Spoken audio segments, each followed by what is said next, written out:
Salut tout le monde! Aujourd'hui, petit tuto concernant le traitement de M82, prise récemment avec mon tout nouveau matériel, donc qui nécessite encore quelques réglages, donc la photo ne sera pas trop extraordinaire. Mais bon, le but aujourd'hui, c'est de vous montrer comment utiliser les bases de PixInsight, en fait ce que j'utilise moi.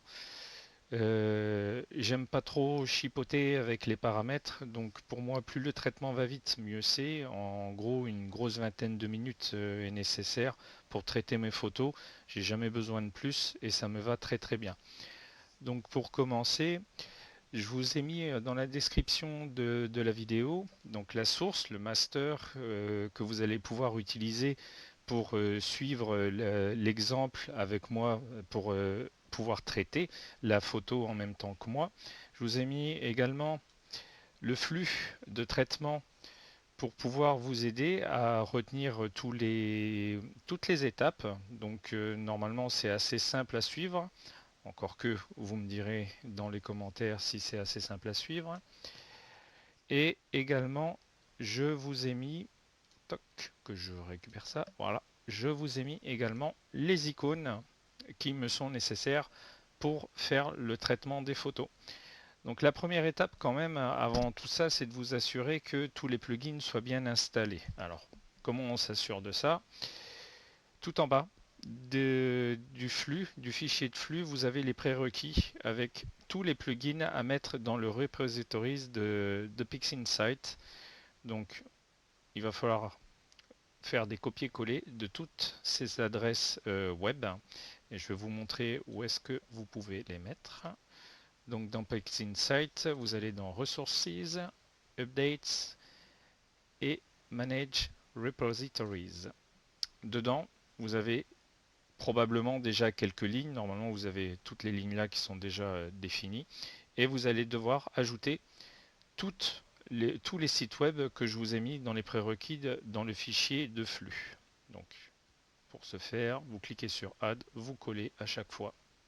Hop, vous faites OK. Et ensuite, vous retournez dans Resources, Updates, Check for Updates et vous suivez ce que PixInsight va vous dire, c'est-à-dire il va trouver des nouvelles mises à jour, il va vous demander de les faire, vous les faites, ça va redémarrer PixInsight, ça va vous demander de passer en mode administrateur pour qu'il puisse installer les mises à jour, vous répondez oui, et une fois que c'est fait, PixInsight se relance et vous tombez sur votre environnement de travail qui est ici. Alors, si vous ne savez pas ce que c'est la petite barre jaune là, c'est simplement une séparation entre une zone où vous pouvez mettre toutes vos icônes de process, voire même les photos minimisées, et ici, ça sera la zone de traitement de votre photo, sachant que votre photo, quand elle sera ici, que vous l'agrandissez au maximum, elle ne dépassera jamais la ligne jaune. Donc pour voir la photo, on ouvre le master, qui arrive tout noir, c'est normal, puisque l'image n'est pas étirée, chose qu'on ne va pas tarder à voir. On installe par glisser-déposer nos icônes de process qui vont nous servir. Et comme je le disais, en agrandissant la photo, ça ne dépasse pas la fameuse ligne jaune. Donc pour étirer l'image assez rapidement, donc on clique sur le STF Auto Stretch.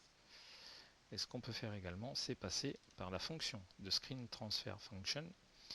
Et ce qu'on va faire, c'est délier les couleurs. Parce que là, on voit que c'est verdâtre, ce qui est tout à fait normal pour une caméra couleur. Ça peut être d'une autre couleur quand même. On va les délier et appuyer sur l'icône nucléaire. Et là, déjà, c'est beaucoup mieux. Ça, on n'a plus besoin. Enfin, si, mais pas beaucoup. Donc la photo, la voici, étirée. Ce que l'on peut voir, c'est que tout autour de la photo, il y a beaucoup d'artefacts. C'est les petites zones sombres que vous voyez. PixInsight, lors de l'empilement, normalement, coupe ce genre d'artefacts et il arrive que ça ne soit pas fait. Alors, on utilise le Dynamic Crop et on y va plus que de nécessaire parce que ces artefacts-là vont nous gêner pour traiter la photo plus tard. Il ne faut surtout pas qu'il en reste. Il faut être assez généreux. Hop, et on applique. Comme on va couper la photo, la solution d'astrométrie sera perdue. Donc PixInsight nous avertit qu'il faudra la refaire, et enfin qu'elle va être perdue. Nous en aurons besoin plus tard, donc il faudra la refaire. Je clique sur Yes, toc, c'est coupé. Et ce qu'on va faire, c'est qu'on va la faire tout de suite. La solution d'astrométrie. Nous allons dans Script, Astrométrie, Image Solver. On ne touche à rien puisqu'il récupère ces informations là depuis les informations contenues dans l'image. On clique sur OK.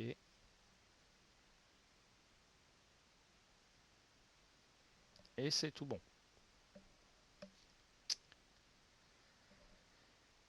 Donc la solution d'astrométrie est faite. Nous allons enlever, s'il en existe, des traces de pollution lumineuse à l'aide de Gragspert en Background Extraction. Donc le smoothing à 1, l'AI model latest, ça marche très bien. Et on applique en faisant glisser le triangle sur l'image, sur la photo.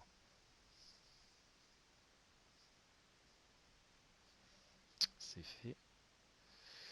Ensuite, on va utiliser le process de spectrophotométrique color calibration, donc qui va calibrer selon la base de données Gaia les couleurs de la photo si jamais il y a quelques différences. Mais pour ceci,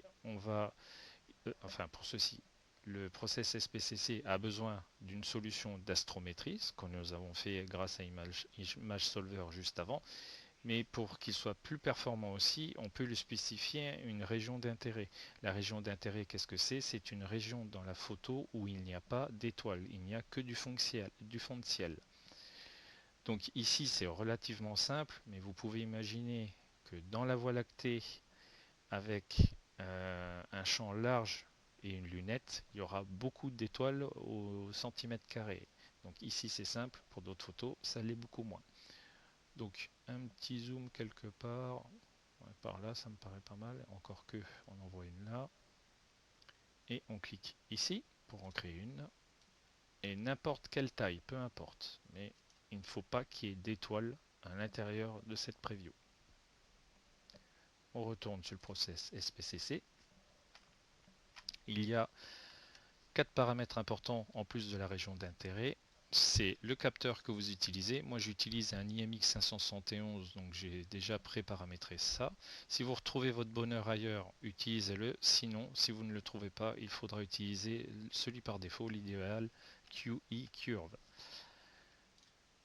J'ai utilisé pour prendre la photo le filtre Optonongal Pro, donc je les ai spécifiés ici. Si jamais vous ne trouvez pas votre filtre, celui par défaut, ben, il est quelque part, je ne m'en rappelle plus. Donc il faudra cliquer ici pour remettre tous les paramètres par défaut.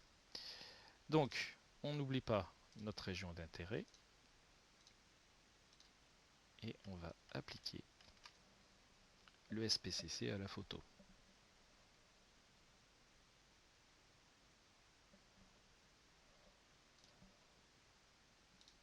On reclique sur le STF pour voir un peu quand même. Notre preview, nous n'en avons plus besoin, nous la supprimons. On passe au process Bluerix, donc qui est gratuit, si vous ne l'avez pas, qui est gratuit une trentaine de jours, de même que NoiseX et StarX. Bluerix va améliorer de manière, grâce à l'IA, va améliorer les détails de la photo, et le concepteur de ce petit plugin dit bien qu'il faut l'utiliser le plus tôt possible dans le traitement d'une photo. Donc là on n'est pas trop loin dans le traitement, donc on l'utilise, tous les paramètres par défaut, donc on a le choix triangle, glisser, déposer, ou bien prendre carrément l'icône, glisser, déposer. Bluerix, NoiseX, StarX utilisent peuvent utiliser tous les trois la puissance de votre carte graphique si c'est une Nvidia et si le prérequis TensorFlow a été installé comme c'est précisé dans le fichier. Donc honnêtement, faites-le, hein. Ça peut faire la différence entre un process qui va durer plusieurs minutes, qui va utiliser la puissance de votre processeur, et un traitement qui va durer plusieurs dizaines de secondes grâce à votre carte graphique. Ça dépendra toujours de la puissance de votre carte graphique et de la puissance de votre processeur. Ensuite, grâce à Gracspert, que l'on va retrouver ici, on va enlever un peu de bruit de la photo. Donc généralement 0,75 avec l'AI Model Latest, ça marche très très bien. Donc ça dure un peu de temps, je vous reprends à la fin du traitement de cette étape. Voilà, c'est terminé. Donc on se rend compte effectivement que l'image a été quand même légèrement débruitée. On ferme ce petit process et maintenant c'est l'étape où l'on va étirer la photo. Donc dans Script, c'est Astro, Statistical Stretch. Alors par défaut, le concepteur met 0,25. Après, ça dépend de vous, mais en cliquant sur Preview Refresh, on peut voir ce que ça va donner. Pour moi, 0,25, ça donne une image trop claire. Ça, encore une fois, ça dépend des goûts. Je préfère mettre à 0,22, ce qui va donner une image plus sombre. Toc, voilà. On clique sur Execute. Voilà, l'image est étirée. À partir de là, on va séparer les étoiles du reste. Pour cela, on va utiliser StarX et les deux cases là devront être cochées. Normalement, elles sont cochées par défaut si vous utilisez mes icônes de process. Encore une fois, si vous avez une carte graphique Nvidia, ce traitement prendra la puissance de votre carte graphique en compte. Voilà. Donc, pour la partie avec les étoiles, je la renomme, j'ai fait un double clic sur le nom, je la renomme Stars, et on verra pourquoi plus tard. J'enlève l'excès de vert. Hop, je minimise et je la mets de côté. Pour le reste, je la renomme en Starless, et on verra pourquoi plus tard. Et on continue le traitement avec l'image sans étoile. On va toucher un peu à l'histogramme, donc en double-cliquant sur Curves, la preview ici, et on s'assure on soit bien en mode RGBK, et on va venir cliquer à trois endroits de la courbe. Et ces trois endroits de la courbe vont jouer à trois niveaux différents de l'histogramme. Donc, vous voyez, ça joue sur les tons les plus hauts. Donc là, vu que la galaxie est déjà bien brillante en son centre, ça ne sert à rien d'y toucher. Pour l'exemple, ça joue sur les tons un peu plus au milieu. On n'y touche pas non plus, puisque c'est déjà bien assez clair. Par contre, le fond de ciel, je le trouve trop gris. Je vais le baisser un peu. Alors, si on le baisse, voilà, on va perdre de la donnée. Donc on le baisse légèrement. Et on applique à l'aide du carré. On ferme la preview. On peut agrandir éventuellement.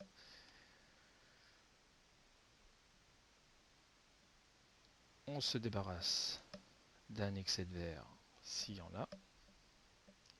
Cette fois-ci, on va utiliser NoiseX pour se débarrasser ou éliminer un plus grand nombre de bruit grâce à l'IA.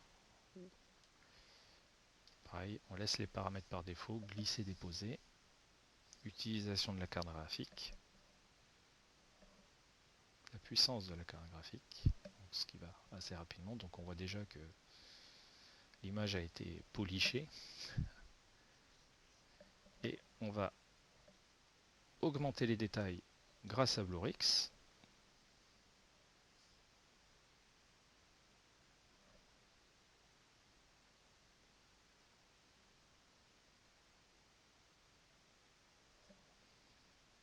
Et on va utiliser maintenant un vieux procédé qui va encore augmenter les détails. Donc en view, on met la photo starless, ici aussi en starless.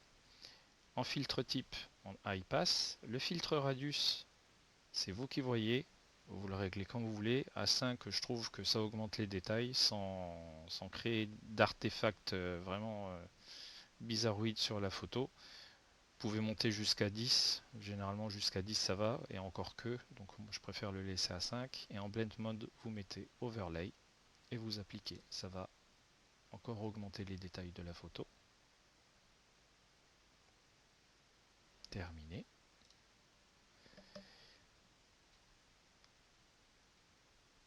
Là, ce qu'on va faire, c'est pour faire ressortir les détails du centre de la galaxie, on va légèrement diminuer la luminosité de la galaxie.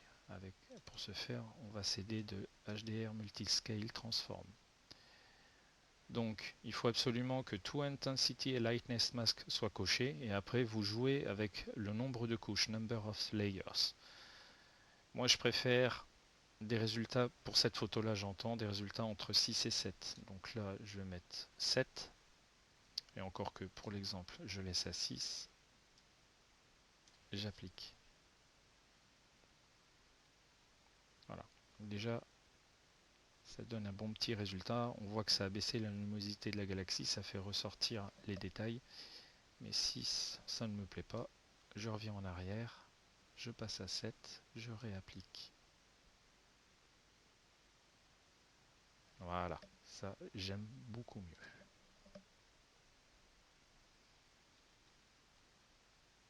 À partir de là, ce qu'on va faire, c'est qu'on va abaisser la luminosité du fond de ciel, qui pour moi est trop grisâtre. Je le préfère beaucoup plus sombre. On va utiliser GHS.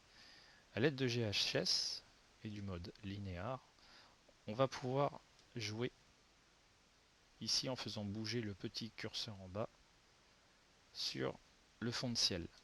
On active le mode preview et on va jouer sur le fond de ciel.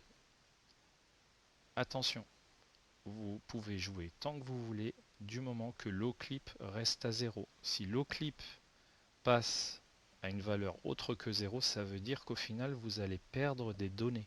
Ça ne sera peut-être pas des données visibles à l'œil nu, mais ça sera quand même des données perdues. En astronomie, il faut absolument éviter de perdre des données. De toute manière, si on monte trop, vous voyez, la valeur low clip augmente. Donc là, on sait déjà qu'on a perdu des données. Voilà. Donc il faut absolument éviter ça. Donc hop, on augmente le curseur jusqu'à ce que low clip change un peu. Ah, c'est passé à 1. Je reviens légèrement en arrière. Voilà. À cette étape-là, si vous n'arrivez pas à baisser suffisamment la luminosité de votre fond de ciel, une des raisons possibles, c'est que vous, au début du traitement de votre photo, vous n'avez pas assez coupé les bords et il reste des artefacts. Moi je vois qu'il en reste un tout petit peu, mais a priori ça n'intervient pas dans le traitement de la photo. Si vous en avez trop, vous n'arriverez pas à baisser votre fond de ciel et il restera grisâtre. Donc là, à partir de là, on applique, toc, on ferme. Voilà. Le fond de ciel est suffisamment abaissé maintenant et on va pouvoir se permettre de saturer un peu la galaxie sans saturer le fond de ciel. Parce que si on sature de trop, on verra des taches bleues qui vont apparaître et ce n'est pas ce qu'on veut. Pour encore plus protéger le fond de ciel, ce qu'on va faire, c'est qu'on va créer un masque. Que voici. Et on applique le masque. Alors attention aux yeux. Voilà. Donc, grosso modo, tout ce qui est clair, ça sera toutes les parties qui vont être touchées si on touche à la courbe, à l'histogramme.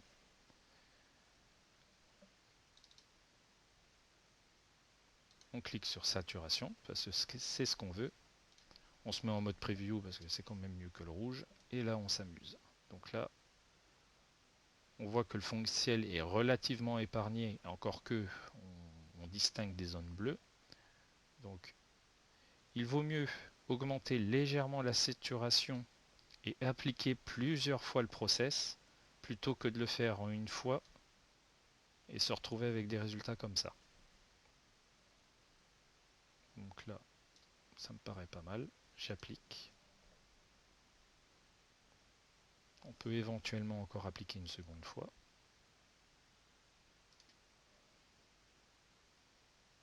Ouais, ça me paraît pas mal. On enlève, on supprime le masque. Voilà. Et à partir de là, on va pouvoir réintégrer oh là là, on va pouvoir réintégrer les étoiles sur la photo sans étoiles. Donc tout à l'heure, je vous ai parlé de pourquoi j'avais renommé Stars et Starless. C'est puisque j'ai créé une fonction PixelMat où j'ai une équation avec les noms Stars et Starless qui font référence aux photos. Pourquoi cette fonction-là? C'est très simple. Le concepteur de StarX nous le dit quand on laisse la souris sur Unscreen Stars. Il nous dit que pour réintégrer les étoiles sur le fond sans étoiles, il faut utiliser la fonction que vous voyez en bas du commentaire. Je ne peux pas bouger la souris pour vous la montrer puisque le commentaire disparaîtrait. Mais c'est exactement la fonction que l'on retrouve dans Pixelmat, que l'on retrouve ici. Donc, glisser, déposer. Voilà. Je n'aime pas voir la galaxie M82 dans ce sens-là. Je préfère la voir avec une rotation à 180 degrés. Donc ce qu'on peut faire, c'est soit utiliser Fast Rotation, que voici. Donc ça nous permet de faire une rotation à 180 degrés dans ce cas-là, mais nous avons d'autres options. Ou on peut très bien aller aussi dans Image, Géométrie et Rotate 180 degrés. Encore une fois, la solution d'astrométrie est perdue. Toc. Voilà, je préfère l'avoir comme ça. Donc, il est toujours bon, même si on a terminé le traitement de la photo, toujours bon de refaire la solution d'astrométrie.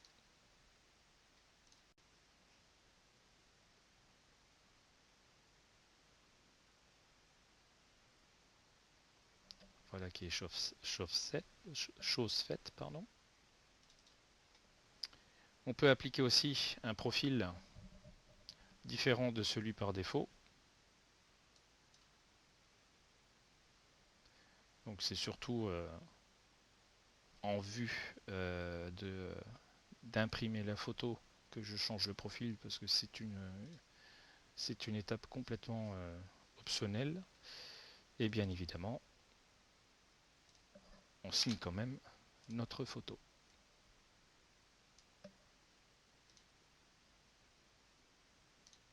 Et voilà, le traitement est terminé. J'espère que ça vous a plu, que vous en avez appris aujourd'hui. Et je vous dis, gardez la tête dans les étoiles et à la prochaine.